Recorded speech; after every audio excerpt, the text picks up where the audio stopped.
Hello everyone, welcome back to my channel. ये लोहा और विंग का नेक्स्ट एपिसोड लेकर आई हूँ। प्लीज़ प्लीज़ चैनल को सब्सक्राइब करना, लाइक करना एंड कमेंट करके बताना ये एफ कैसा लग रहा है आप सबको।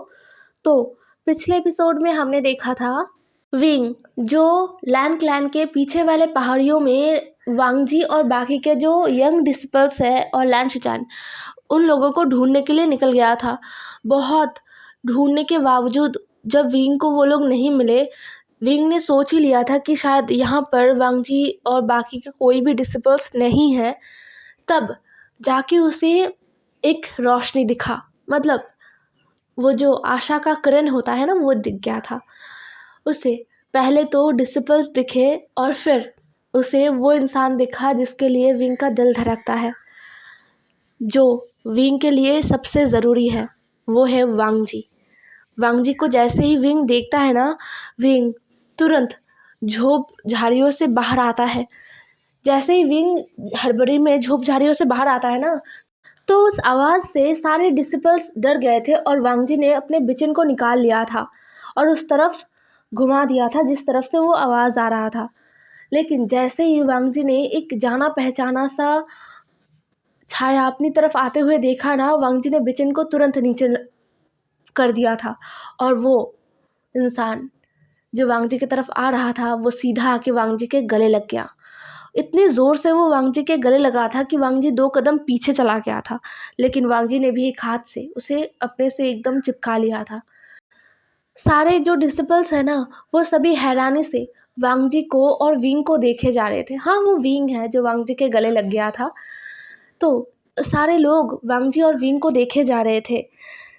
वहाँ पर बहुत छोटे छोटे डिसिपल्स भी थे, मतलब 10, 11, 12 ऐसे सारे डिसिपल्स थे।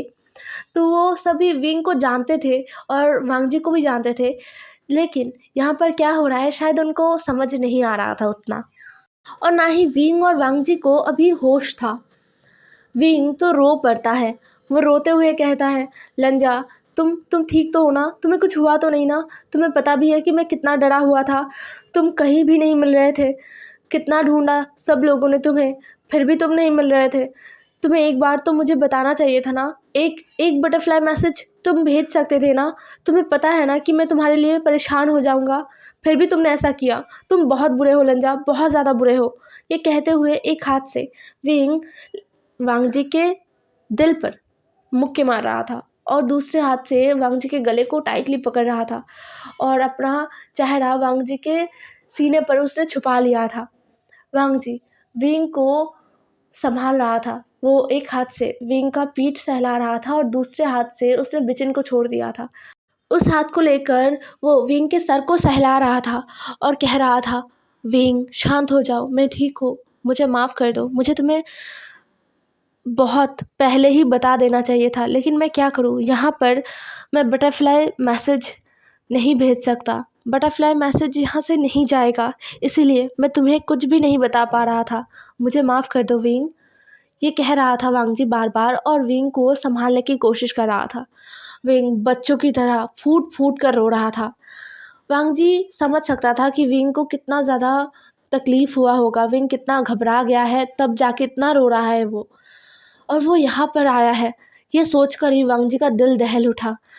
वांगजी विंग को खुद से छुड़ाता है और थोड़ा सा गुस्से से कहता है, विंग तुम यहाँ पर क्या कर रहे हो? तुम तुम किसी के साथ आए हो क्या? लेकिन तुम्हें यहाँ पर नहीं आना चाहिए था। कौन आया है तुम्हारे साथ यहाँ पर? यहाँ तक कोई आ सकता है क्या? ये सुनकर विंग ने कहा, मैं अकेला आया हूँ। सब सब सब तुम्हें ढूंढ रहे थे, लेकिन कोई भी तुम्हें ढूंढ नहीं पा रहा था। पहले तो मैंने सोचा कि गगा और निये मिंजू गगा और बाकी लोग तुम्हें ढूंढ लेंगे, लेकिन जब वो तुम्हें ढूंढ नहीं पाए तब मैं घर से निकल आया। रोते हुए विंग ठीक से बात भी नहीं कर पा रहा था। वांगजी जिसे थोड़ा बहुत समझ आया और उसने कहा, तुम ऐसे ही घर से कैसे निकल सकते हो? पूरे कल्टीवेशन वर्ल्ड का हालत तुम्हें पता नहीं है? विंग ने अब थोड़ा सा चिल्लाते हुए कहा, पता है, मुझे सब पता है, लेकिन मैं तुम्हें ऐसे नहीं छोड़ सकता था। मैं उस घर के अंदर मर रहा था, मेरा दम घुट रहा था। अगर मैं उस घर के अंदर एक और दिन रहता तो मैं ज़रूर ही मर जाता, इसलिए मैं भाग आया घर से। ये सुनकर वांग जी कुछ कहने के लायक ही नहीं रहा था, वो एकदम स्पीचलेस हो गया था। वांग जी ने विंग को देखा और फिर विंग को दोबारा अपने पास खींच लिया। विंग का चेहरा उसने अपने दोनों हाथों से पकड़ा और विंग के आंसुओं को पोंछा। फिर सबके सामने ही उसने विंग के माथे पर चूमा और दोबारा विंग को गले लगाया। इस बार वांग जी ने कुछ भी नहीं कहा, लेकिन वांग जी के एक्शंस विंग को समझा रहे थे कि वांग जी बहुत बहुत ज़्यादा गिल्ट में है कि उसकी वजह से विंग ऐसे घर से निकल आया और ऐसे हालत में निकल आया जहाँ पर कोई ओमेगा निकलने के बारे में सोच भी नहीं सकता, और विंग निकला है वांग जी को ढूंढते हुए यहाँ तक आया है। तो वांग जी बहुत ही ज़्यादा गिल्ट में है। खैर, कुछ देर ऐसे रहने के बाद विंग वांग जी से अलग होता है और कहता है, लंजा, तुम लोग यहाँ पर मतलब इतने ही लोग हो क्या? गगा कहाँ पर है? मैंने सुना था उन्हें चोट लगा है, वो बहुत ही ज़्यादा ज़ख्मी है, क्या ये सच है? और तुम्हें कहीं ज़ख्म तो नहीं लगे ना? ये कहते हुए विंग वांग जी को अच्छे से देखने लगा। वांग जी ने कहा, नहीं विंग, मुझे बिल्कुल भी चोट नहीं लगा है, मैं एकदम ठीक हूँ। गगा को चोट लगा है, लेकिन वो भी अब ठीक हो गए हैं। चलो, मैं तुम्हें गगा के पास लेकर चलता हूँ। ये कहते हुए वांग जी उन डिसिपल्स को देखता है और कहता है, तुम लोग पानी ले लो। वो डिसिपल्स पानी लेते हैं और वहाँ से जाने लगते हैं। उनके पीछे ही वांग जी विंग को लेकर जाता है, विंग का हाथ पकड़ के। रास्ते में जाते हुए वांग जी विंग को कहने लगता है कि क्या क्या हुआ था उस दिन, जिस दिन वन क्लैन ने लैंड क्लैन पर हमला किया था। वो तो एकदम बिना बताए हुआ था, अचानक से ही हो गया था हमले में इतना ज़्यादा तोड़ फोड़ किया गया था और वन सैनिक इतने ज़्यादा थे और ऊपर से वो पूरे तैयारी के साथ आए थे, तो लैंड सैनिक और डिसिपल्स तो कमज़ोर पड़ने ही थे। जैसे जैसे लैंड डिसिपल्स कमज़ोर पड़ते गए, वैसे वैसे वन सैनिकों का ताकत जैसे दुगना होता गया और फिर उनका तबाही का जो कहर है वो और भी ज़्यादा चलने लगा था। फिर अंकल ने सारे यंग डिसिपल्स को मेरे साथ भेजा और कहा कि मैं इन्हें लेकर सुरक्षित कहीं निकल जाऊं। मैंने मना किया, मैं रहना चाहता था वहाँ पर, लेकिन अंकल ने मना कर दिया। और फिर मैं अंकल के ऑर्डर को फॉलो करते हुए सारे यंग डिसिपल्स को लेकर वहाँ से निकलने का कोशिश करने लगा। तभी मैंने गगा को देखा। वन रोहान के बेटे वन चाओ ने गगा को पीछे से हमला किया था और बुरी तरीके से ज़ख्मी कर दिया था। हमला इस तरीके से किया गया था और ज़ख्म इतना गहरा दिया गया था कि वन चाओ को लगा गगा अब नहीं है, शिचनगा अब इस दुनिया में ही नहीं है। इसलिए वन चाओ वहाँ से चला गया। मुझे भी यही लगा और सारे डिसिपल्स को भी यही लगा कि हमने गगा को खो दिया। लेकिन हिम्मत करके मैं गगा के पास गया और गगा को उठाया। तब मुझे महसूस हुआ कि गगा के अंदर अभी भी जान है।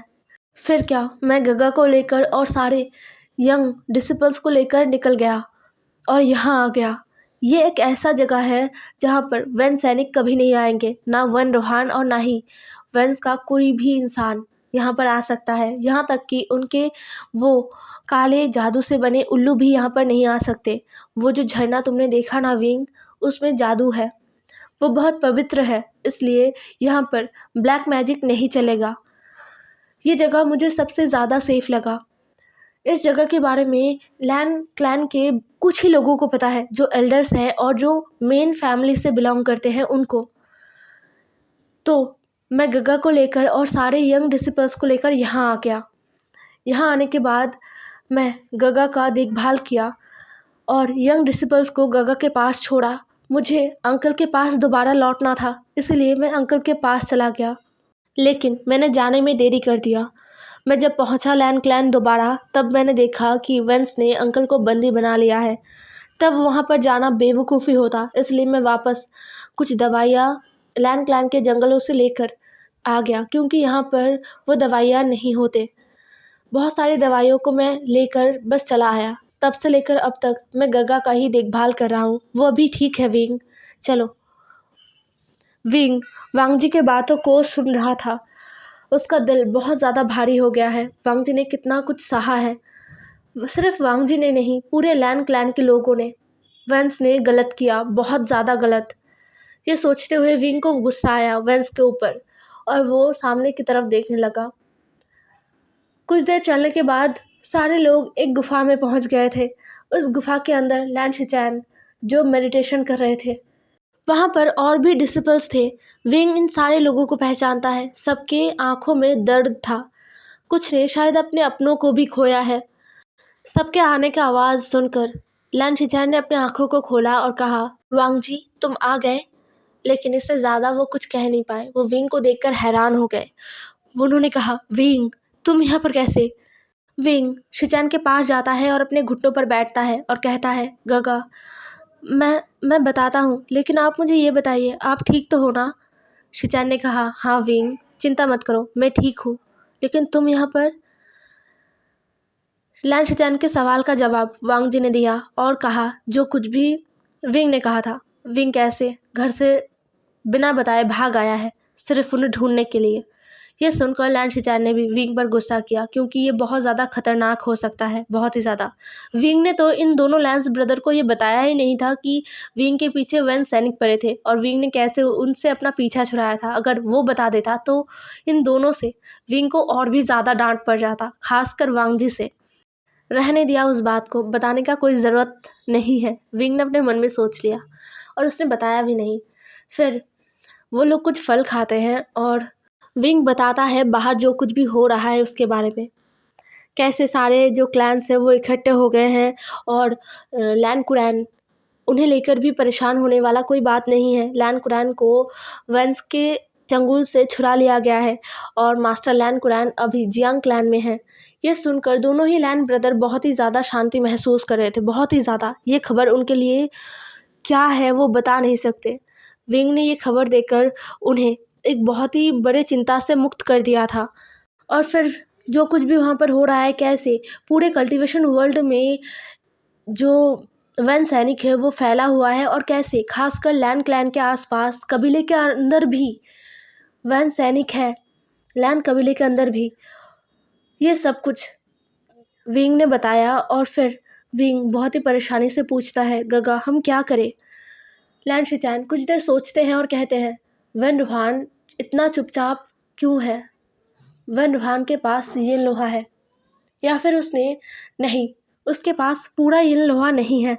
अगर उसके पास ये लोहा के सारे टुकड़े होते तो वो चुपचाप बैठकर तमाशा नहीं देखता, चुपचाप बैठकर सारे क्लैंस को इकट्ठा होकर अपनी ताकत को बढ़ाते हुए नहीं देखता। वो अभी भी पूरा इन लोहा को ढूंढ नहीं पाया है। हाँ हाँ हाँ, इस बात को मैंने सोचा ही नहीं पहले। ये लोहा का एक टुकड़ा लैन क्लैन में है जो उसे नहीं मिला है और ना ही उसे कभी मिलेगा। यह सुनकर विंग और वांग जी एक दूसरे की तरफ देखते हैं। वांग जी ने कहा, क्या गगा ये लोहा का एक टुकड़ा लैन क्लैन में है? लैन शिचैन ने अपना सर हाँ में हिलाया और बोला, हाँ वांग जी, ये लोहा का एक टुकड़ा लैन क्लैन में है, जिसके बारे में मुझे थोड़ा बहुत पता है और अंकल को सब कुछ पता है। वो टुकड़ा महागुरु लैन ई लाई थी। कहा जाता है महागुरु बाओसन सरन और महागुरु लैन ई जब ये लोहा के टुकड़े कर रहे थे तब उन्होंने ये लोहा के टुकड़ों को अलग अलग जगह पर छुपा दिया था और एक टुकड़ा महागुरु लैन ई अपने साथ लैन क्लैन लेकर आई थी सुरक्षित रखने के लिए। ये सुनकर विंग और वांग जी एक दूसरे की तरफ देखते हैं। विंग कहता है, गगा तो फिर वो टुकड़ा शायद मिल गया होगा वेंस को, उन्होंने इसी वजह से तो हमला किया होगा। लैन शिचैन कहते हैं, हाँ विंग, वेंस ने लैन क्लैन पर हमला तो इसी वजह से किया था कि उन्हें हमारा ये लोहा चाहिए था, हमारे क्लैन में जो ये लोहा है वो चाहिए था, लेकिन वो उन्हें मिला नहीं है। अगर वो ये लोहा उन्हें मिल जाता तो वो अब तक पूरे कल्टीवेशन वर्ल्ड में तबाही मचा देते, लेकिन उन्होंने अब तक ये नहीं किया है। इसका मतलब साफ साफ है कि उन्हें ये लोहा नहीं मिला है। वांग जी कहता है, तो गगा अब हम क्या करें? शिचैन कुछ देर सोचते हैं और फिर कहते हैं, एक रास्ता है, तुम विंग को लेकर और सारे डिसिपल्स को लेकर निकल जाओ, सुरक्षित जियांग क्लैन या फिर निये क्लैन पहुँचो, वहाँ पर तुम लोग सुरक्षित रह पाओगे। मैं ये लोहा को ढूंढता हूँ यहाँ पर रह के। अगर ये लोहा हमें मिल गया, वो एक टुकड़ा अगर हमें मिल गया तो हम उसे वन रूहान के खिलाफ इस्तेमाल कर सकते हैं। ये सुनकर सीधा सीधा विंग और वांग जी ने कहा, नहीं, बिल्कुल नहीं, ऐसा नहीं हो सकता, हम आपको अकेला छोड़कर नहीं जाएंगे। लैन शिचान ने कहा, समझने की कोशिश करो विंग, वांग जी, तुम दोनों बच्चे नहीं हो। यहाँ पर बहुत सारे डिसिपल्स हैं, इनका सुरक्षा भी ज़रूरी है, इन्हें लेकर जल्द से जल्द यहाँ से निकलना होगा। पहले ही 1 हफ्ता यहाँ पर हम सब फंसे हुए हैं और ज़्यादा नहीं, ज़्यादा देर ये जगह हमें सुरक्षा नहीं दे पाएगा। ये सुनकर विंग ने कुछ सोचा और कहा, नहीं गगा, सारे डिसिपल्स को लेकर आप जियांग क्लैन या फिर निये क्लैन चले जाइए, मैं और लंजा यहाँ पर रुकते हैं, हम दोनों मिलकर यिन लोहा को ढूंढेंगे। आपका तबीयत अभी भी सही नहीं हुआ है, आपका ज़ख्म धीरे धीरे ठीक हो रहा है, अभी आप पूरी तरीके से कल्टीवेशन पावर का भी इस्तेमाल नहीं कर सकते, तो किसी भी हालत में मैं या लंजा आपको यहाँ पर अकेला छोड़कर नहीं जाएंगे। वांग जी ने भी अपना सर हाँ में हिला दिया।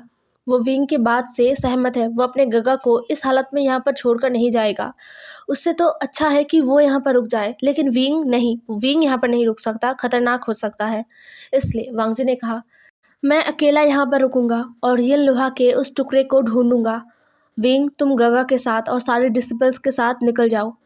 विंग ने वांग जी की तरफ गुस्से से देखा और कहा, बकवास बंद करो अपना, मैं तुमसे कुछ सुनना नहीं चाहता।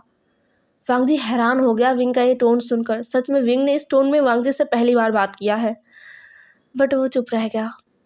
खैर, लैन शिचान भी नहीं मानने वाले थे, विंग भी नहीं मान रहा था, वांग जी भी नहीं मान रहा था। बहुत मुश्किलों से लैन शिचान को ये मानना पड़ा, मतलब वो कुछ कह भी नहीं पा रहे थे कि हाँ मैं यहाँ पर रुकूंगा ज़ोर देकर, क्योंकि वो अपने कल्टीवेशन पावर का इस्तेमाल नहीं कर पा रहे थे, वो सही से तलवार भी नहीं पकड़ पा रहे थे। तो यहाँ पर वो रुक कर उन्हें नहीं लग रहा था कि वो कुछ हासिल कर पाएंगे। और बचा वांग जी, वो नहीं चाहते थे कि उनका भाई यहाँ पर रहे, लेकिन पूरे कल्टीवेशन वर्ल्ड के खातिर, पूरे लैंड क्लैन के खातिर, जिन्होंने अपना जान गंवाया है, उनके खातिर उन्हें ये मानना ही पड़ेगा, उन्हें वांग जी के बातों को मानना ही पड़ेगा। वो मान गए। वो सारे डिसिपल्स को लेकर कल सुबह होते ही निकल पड़ेंगे यहाँ से। वो सीधे रास्ते से नहीं जा पाएंगे, वो यहाँ पीछे से ही 2-3 पहाड़ियाँ और हैं, उन्हें पार करके सीधा निये क्लैन जाएंगे, जो सबसे आसान है यहाँ से निकलने का रास्ता। पहाड़ियों में मुश्किलात आएंगे, लेकिन वहाँ पर वेंस नहीं होंगे, तो वो उसी रास्ते से निकल जाएंगे। और ये तय हुआ कि विंग और वांग जी यहाँ पर रुकेंगे और यिन लोहा को ढूंढेंगे। जो डिसाइड किया गया था, जो फैसला किया गया था, उसके अनुसार ही काम शुरू हो गया था। सुबह सुबह ही लैन शिचान वांग जी और विंग को अलविदा कह के सारे डिसिपल्स को लेकर निकल गए थे। जाते वक्त उन्होंने बहुत कुछ बताया था वांग जी और विंग को कि यिन लोहा क्या है। यिन लोहा को हाँ नफ़रत से तो बनाया गया है, लेकिन नफ़रत से भी ज़्यादा जो प्यार है ना, उसका ताकत ज़्यादा है। आप नफ़रत से सब कुछ तबाह ज़रूर कर सकते हो, लेकिन थोड़े प्यार से आप तबाह हुए इंसान को या फिर तबाह हुए चीज़ों को भी फिर से जोड़ सकते हो। तो यिन लोहा को नफ़रत से ज़रूर बनाया गया है, लेकिन उसे प्यार से हासिल ज़रूर किया जा सकता है। ये लैन शिचान ने पढ़ा था और इस बात को उन्होंने विंग और वांग जी को बताया है, और वो वहाँ से निकल गए। जाते वक्त वो बार बार वांग जी और विंग को देख रहे थे। एक उनका अपना भाई है और दूसरा उससे कम नहीं है। वांग जी और विंग दोनों लैन शिचान के लिए समान है, दोनों से ही लैन शिचान बहुत प्यार करते हैं। विंग से जान पहचान उनका ज़्यादा दिनों का नहीं है, लेकिन फिर भी पता नहीं कैसे विंग ने वांग जी जितना ही जगह लैन शिचान के दिल में अपने लिए बना लिया है। हाँ, ये विंग का खासियत है, बहुत बहुत ज़्यादा स्पेशल खासियत। वो अपनी अच्छाई से सबका दिल जीत ही लेता है। लैन शिचान के जाने के बाद वांग जी और विंग एक दूसरे को देखते हैं और फिर एक दूसरे के हाथों में हाथ डालते हैं और कहते हैं, चले। वांग जी ने अपना सर हाँ में हिला दिया और फिर वो दोनों ढूंढने निकल गए यिन लोहा को। उन्हें ढूंढना ही होगा, वेंस से पहले उन्हें यिन लोहा को ढूंढना है, जिससे वो पूरे कल्टीवेशन वर्ल्ड को बचा पाए, उन लोगों को इंसाफ दिला पाए जिनको वेंस ने बेवजह मारा है, उन बच्चों को उनका सही इंसाफ दिला पाए, जो इतने से उम्र में अपने माता पिता से अलग हो गए पूरी ज़िंदगी के लिए। हे एवरीवन, आज का एपिसोड यहीं पर ख़त्म होता है। नेक्स्ट एपिसोड में मिलते हैं। ज़रूर बताना कैसा लगा आज का एपिसोड। Bye bye.